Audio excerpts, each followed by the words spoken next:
everyone, welcome back to my YouTube channel and you're watching Rusha's Shots and Vlogs and আমার চ্যানেলে যারা new আছে তারা কিন্তু অবশ্যই আমার চ্যানেলটাকে সাবস্ক্রাইব করতে ভুলে যেও না, কারণ আজকের ভিডিওতে তোমরা সাউথ কলকাতার টপ 8 প্যান্ডেলস দেখতে পারবে। তাই তোমরা যারা ডিসাইড করেছো সাউথ কলকাতার প্যান্ডেল হপিং এর জন্য যাবে তারা কিন্তু অবশ্যই আমার ভিডিওটা স্কিপ না করে এন্ড অবধি দেখতে থাকো, না হলে কিন্তু দুর্দান্ত কয়েকটা প্যান্ডেলও মিস আউট করে যেতে পারো। এটা ছিল একডালিয়া এভারগ্রিন পুজো প্যান্ডেল। বাইরের থেকে দেখতে ঠিক যতটা সুন্দর তার থেকেও কিন্তু অনেক বেশি সুন্দর ভেতর থেকে। প্যান্ডেলের ভেতরে ঢোকবার সাথে সাথেই বুঝতে পারলাম বাইরের দিকটা কিন্তু প্যান্ডেলের অসাধারণ লাগছিল। যেরম সুন্দর হাতের কাজ সেরমই সৌন্দর্য ছিল এই প্যান্ডেলটার ভেতরে। তোমরা যখন এই প্যান্ডেলগুলোই বিকেলবেলার দিকে দেখতে যাবে তখন কিন্তু তোমরা এই প্যান্ডেলগুলোর ওপর থেকে জাস্ট চোখই সরাতে পারবে না, কেন রাত্রেবেলা যখন এই লাইটিংসগুলো অন হবে তখন কিন্তু এটার সৌন্দর্য আরও অনেক বেশি বেড়ে যাবে। ওপরে লাইটের ঝাড় থেকে শুরু করে প্যান্ডেলের চারিটা পাশ এত সুন্দরভাবে ডেকোরেশন করা ছিল, তোমরা কিন্তু ভিডিওর মাধ্যমে দেখে ঠিক কতটা বুঝতে পারছো জানি না, কিন্তু সামনের থেকে দেখলে তোমরা জাস্ট চোখই সরাতে পারবে না। আর এটাই ছিল আমাদের দুর্গা প্রতিমা। ইভেন প্রত্যেকটা মূর্তি প্রচণ্ড ওয়েল ডিফাইন দেখতে লাগছিল। যাই হোক, সেখান থেকে আমরা প্রণাম করে চলে যাই নেক্সট প্যান্ডেলের দিকে। নেক্সট চলে গেছিলাম সিংহি পার্কে, সেখানকার প্যান্ডেলটা দেখবো বলে। এটা কিন্তু আমাদের সেকেন্ড প্যান্ডেল ছিল আর প্রত্যেকটা প্যান্ডেলই কিন্তু প্রচণ্ড নাম করা আর টপ প্যান্ডেলসের মধ্যেই পড়ছিল। প্যান্ডেলটা বাইরের থেকে দেখতে কিন্তু কিছুটা এরকম লাগছিল, ভেতরে ঢুকলে তোমরা বুঝতে পারবে যে প্যান্ডেলের ভেতরটা ঠিক কতটা রিয়েলিস্টিক করেছে। প্যান্ডেলের ভেতরের ডেকোরেশনটা কিন্তু ওভারঅল প্রচণ্ড ভালো হয়েছিল আর কয়েকটা ক্যারেক্টার কিন্তু 3D ভার্সনে ছিল। প্যান্ডেলটা খুব ছোটোখাটো লাগছে, বাট ট্রাস্ট মি প্যান্ডেলটা কিন্তু সামনে থেকে দেখতে প্রচণ্ড সুন্দর লাগছিল। তোমরা কিন্তু অবশ্যই প্যান্ডেলটাতে ভিজিট করতে পারো। আর এটাই ছিল এই প্যান্ডেলের দুর্গা প্রতিমা। মাকেও কিন্তু খুব সুন্দর লাগছিল দেখতে আর বেশ বড় ধরনের প্রতিমাই কিন্তু এখানে আনা হয়েছিল। সেখান থেকে প্রণাম করে আমি চলে যাই থার্ড প্যান্ডেলের উদ্দেশ্যে। যাওয়ার সময় দেখতে পারি রাস্তার ঠিক মাঝখানে একটা বেশ বড় ধরনের ওরা লাইটিং রেখেছে, আর এই লাইটিংটা কিন্তু তোমরা যারা বিকেল রাতে বা হোল নাইট ঠাকুর দেখবার প্ল্যানিংয়ে আছো তারা কিন্তু অবশ্যই এই লাইটিংটা দেখে এসো, কেন এই লাইটিংটা মিস আউট কিন্তু করাই যাবে না। সেখান থেকে কিছুটা যেতে না যেতেই আমরা পেয়ে যাই আমাদের থার্ড প্যান্ডেল। এটা ছিল হিন্দুস্তান পার্ক পুজো প্যান্ডেল। এটা বাইরের থেকে খুব সিম্পল দেখতে হলেও ভেতরটা কিন্তু তোমরা নিজেরাই দেখে নাও ঠিক কেমন ছিল।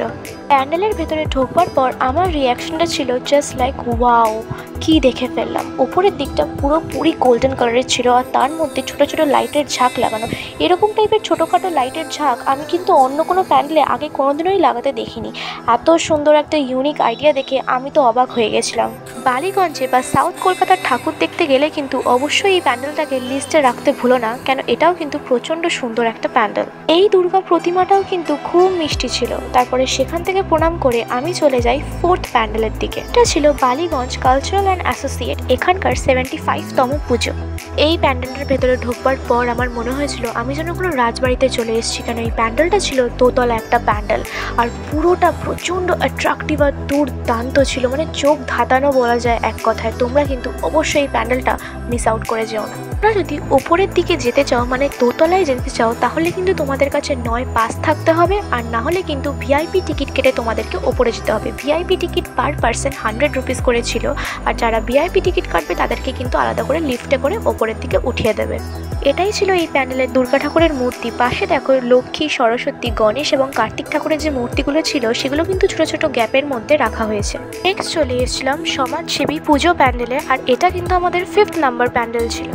এই প্যান্ডেলের বাইরের দিকটা পুরোটাই কিন্তু রোপ দিয়ে কভার করা ছিল, যেটা আমার একদম ইউনিক আর ডিফারেন্ট লেগেছে বাদবাকি প্যান্ডেলগুলোর তুলনায়। প্যান্ডেলের ভিতরে ঢোকবার পর বুঝতে পারলাম এখানে কিন্তু ডিফারেন্ট টাইপের পুরোনো দিনের কয়েকটা মেশিন রাখা ছিল।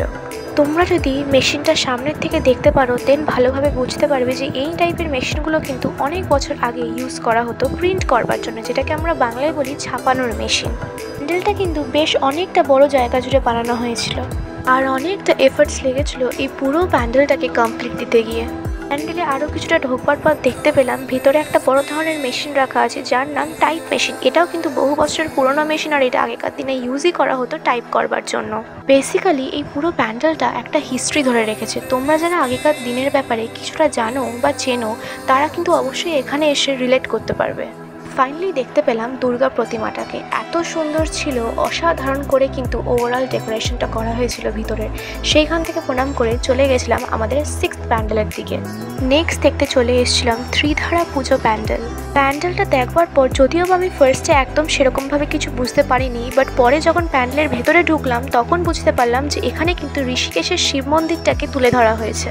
এতটা রিয়েলিস্টিক ফিল আসছিল, মনে হচ্ছিল যেন ঋষিকেশের আসল শিব মন্দিরের ভিতরেই যেন আমি দাঁড়িয়ে আছি। প্যান্ডেলটা কিন্তু কয়েক কোটি টাকা দিয়ে বানানো হয়েছে। এত সুন্দর, এত অসাধারণ একটা প্যান্ডেল তোমরা সামনে থেকে না দেখলে কিন্তু বিশ্বাসই করতে পারবে না।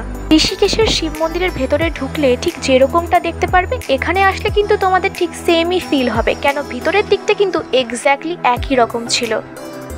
যেহেতু পুরো প্যান্ডেলটাই ব্ল্যাক কালারের মধ্যে ছিল, এখানে কিন্তু দুর্গা প্রতিমাকেও ব্ল্যাক কালারেরই রাখা হয়েছিল। তাই জন্য আমার ক্যামেরাটা খুব একটা বেশি ফোকাস না নিলেও আমি তোমাদেরকে বলবো অবশ্যই এই প্যান্ডেলটাতে গিয়ে একবার হলেও দুর্গা প্রতিমাকে দর্শন করে এসো আর পুরো প্যান্ডেলটা একবার হলেও দেখে এসো, কেন প্যান্ডেলটা কিন্তু মারাত্মক পরিমাণে ভালো হয়েছিল। চলে এসেছিলাম দেশপ্রিয় পার্কে প্যান্ডেল দেখবো বলে, যদিও বা এটা আমাদের 7th প্যান্ডেল না, কারণ এটা কিন্তু কমপ্লিট হতে আর কিছুটা বাকি ছিল। অবশ্যই এই প্যান্ডেলটা কিন্তু মিস আউট করো না দেশপ্রিয় পার্কে, কারণ এই প্যান্ডেলটাও কিন্তু প্রচণ্ড ভালো হয়েছে। একটা বোট থেমের ওপর বেস হয়ে এই প্যান্ডেলটাকে করা হয়েছে, আর রাতের দিকে লাইটিংয়ে কিন্তু প্যান্ডেলটা অসাধারণ লাগবে। 7th প্যান্ডেল ছিল বাদামতলা আশার সঙ্গ পুজো প্যান্ডেল। এই প্যান্ডেলের বাইরের থেকে ওপরের দিকটা খেয়াল করলে দেখতে পারবে দুর্গা মায়ের আরেকটা রূপ রাখা, যেটা হলো মা কালী। এই প্যান্ডেলটাও কিন্তু বেশ বড়সড় আর যত্ন নিয়ে বানানো হয়েছে। উপরের দিকে তাকালে আরও একটা জিনিস খেয়াল করতে পারবে, ঘড়ির একটা কাঁটা কিন্তু ওপরের দিকেই লাগানো ছিল। কিছুক্ষণ বাদে একটা সাইডে তাকাবার পর দেখতে পেলাম এখানে যে মাথাগুলো পরপর রাখা ছিল, এই মাথাগুলো কনস্ট্যান্ট মুভ করছিল আর একটা রিয়েলিস্টিক ফিল দিচ্ছিল। সত্যি বলতে গেলে এই প্যান্ডেলটাও কিন্তু এক কথায় অসাধারণ করেছে। তারপর দুর্গা প্রতিমাকে প্রণাম করবার পর চলে গেছিলাম আমরা নেক্সট প্যান্ডেলে। এটা আমাদের লাস্ট অ্যান্ড 8th প্যান্ডেল ছিল, যেটা ছিল চেতলা অগ্রণী ক্লাব পুজো প্যান্ডেল। এটাও কিন্তু অসাধারণ এবং চোখ ধাঁধানো হয়েছিল। One of the best pandal বলে আমার এটাই মনে হয়েছে।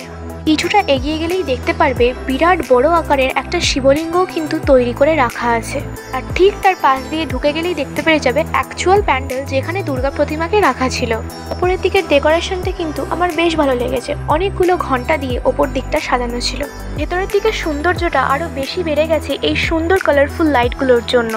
ভিতরের হাতের কাজটা যদি তোমরা একবার সামনের থেকে গিয়ে দেখো, তোমাদের হয়তো মাথাও ঘুরে যেতে পারে, কেন এতটা সুন্দর প্যান্ডেলটা তৈরি করা হয়েছে। তোমরা সামনের থেকে গিয়ে কিন্তু অবশ্যই একবার হলেও দেখে এসো। একটু খেয়াল করলেই দেখতে পারবে দুর্গা প্রতিমার মাথার উপরে একটা গোল আকারে কিছু একটা ঘুরছিল, সেটা কিন্তু আর কিছুই না, সেটা ছিল বিশ্ব ব্রহ্মাণ্ড।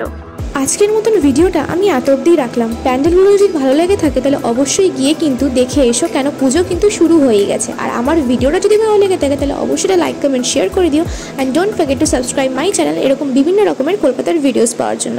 তো চলো টাটা, দেখা হচ্ছে আবারও একটা নিউ ভিডিও নিয়ে।